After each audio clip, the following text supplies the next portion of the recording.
Floyd Mayweather ran from him for 5 years. He'd stowed away on a cargo ship with 2 pesos at 14, won 8 world titles anyway. A kid who slept on the streets of Manila became the only boxer in history to win world titles in 8 different weight classes. Manny Pacquiao was 14 years old. Standing in General Santos City on the southern tip of the Philippines, no shoes, not much food. His father had abandoned the family. His mother was doing whatever she could to keep 6 kids alive. The math didn't work. There wasn't enough money. There wasn't enough food. There wasn't enough anything. So Manny made a decision.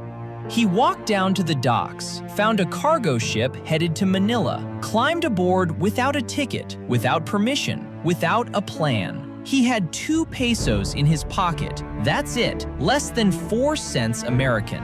When the ship arrived in Manila, he had nothing. No job, no family, no place to sleep. He slept on the streets. He sold cigarettes to survive, begged when he had to, ate whatever he could find. But every morning he woke up and went to the boxing gym. Because boxing wasn't just a sport to Manny Pacquiao, it was the only way out. Everyone said there was no shot. You're too small, too poor. The Philippines doesn't produce world champions. Go home before you get hurt. He didn't listen. Here's what Pacquiao knew that everyone else missed. Hunger is not a disadvantage in boxing. Hunger is the whole game. And nobody in that gym was hungrier than a kid who had slept on the streets and eaten nothing. So he fought. He turned professional at 16 years old. In 1995, fighting in small venues across the Philippines, making next to nothing, weighing in at 106 pounds. At his first few fights, the crowd barely noticed. He won anyway. In 1998, at 19 years old, he won his first world title, WBC flyweight. He was now a champion. Most fighters stop there. Pacquiao kept climbing. He moved up in weight, then up again, then again. In 2001, he connected with trainer Freddie Roach at the Wild Card Boxing Club in Hollywood. Roach had worked with champions his whole career. He had seen hundreds of fighters come through that gym. He had never seen anyone like Manny Pacquiao. "He's the best fighter I've ever trained," Roach said, "and I've trained a lot of great fighters." What Roach gave Pacquiao was a system.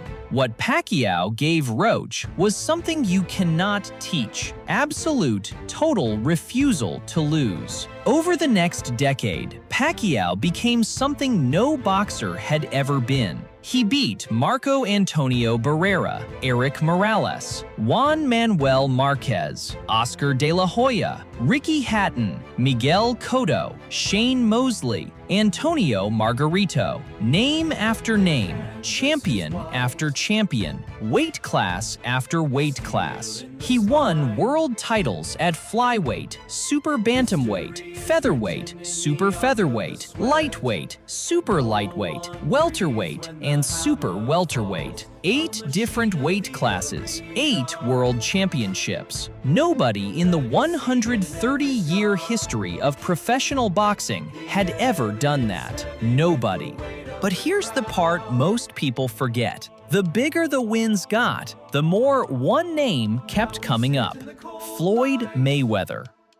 Here's what made this complicated. Mayweather was undefeated, protected like a vault. His team at Mayweather Promotions controlled who he fought and when. His TV partner was Showtime. Pacquiao's TV partner was HBO. 2 different networks, 2 different promotional teams. Both sides are making demands. The negotiations started around 2009, when Pacquiao was at the absolute peak of his powers. Mayweather's team went public with excuses. Pacquiao needs to agree to Olympic-style drug testing. The split isn't right. The timing doesn't work. Fans screamed for the fight. Sports writers screamed for the fight. The entire boxing world screamed for the fight. Mayweather's team said no, again and again and again. For 5 years, Floyd Mayweather avoided Manny Pacquiao. Some boxing historians will tell you it was the most cowardly 5 years in the sport's history. Others will say it was brilliant business. But everyone agrees on one thing. The best fighter in the world spent 5 years running from a kid who had stowed away on a cargo ship with 2 pesos. People told Pacquiao to forget it, to move on. The fight wasn't going to happen.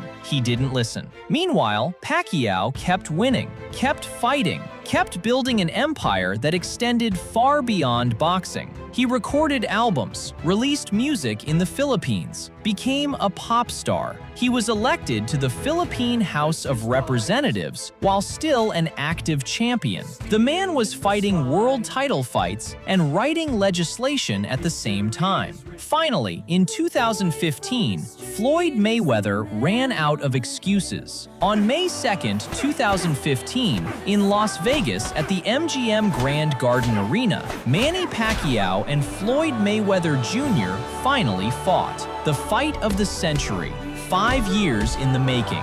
4.6 million pay-per-view buys, the highest revenue in boxing history at that time. Over $400 million generated in a single night. The kid who had stowed away on a cargo ship with 2 pesos had just participated in the highest grossing boxing match in history, and he wasn't done, not even close. In 2016, he won the WBO welterweight world title again, another championship in a new era against a new generation of fighters. That same year, the people of the Philippines elected him to the Senate. Senator Manny Pacquiao, the kid who used to sleep on the streets of Manila, was now writing laws for the country.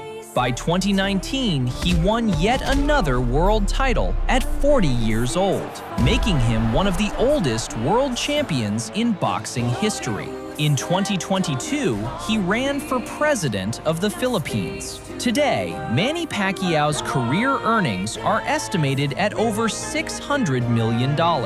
8 world titles, 8 weight classes, never done before, never done since. A boxing record that will stand for generations. A 14-year-old with 2 pesos stowed away on a cargo ship and became the greatest boxer in history.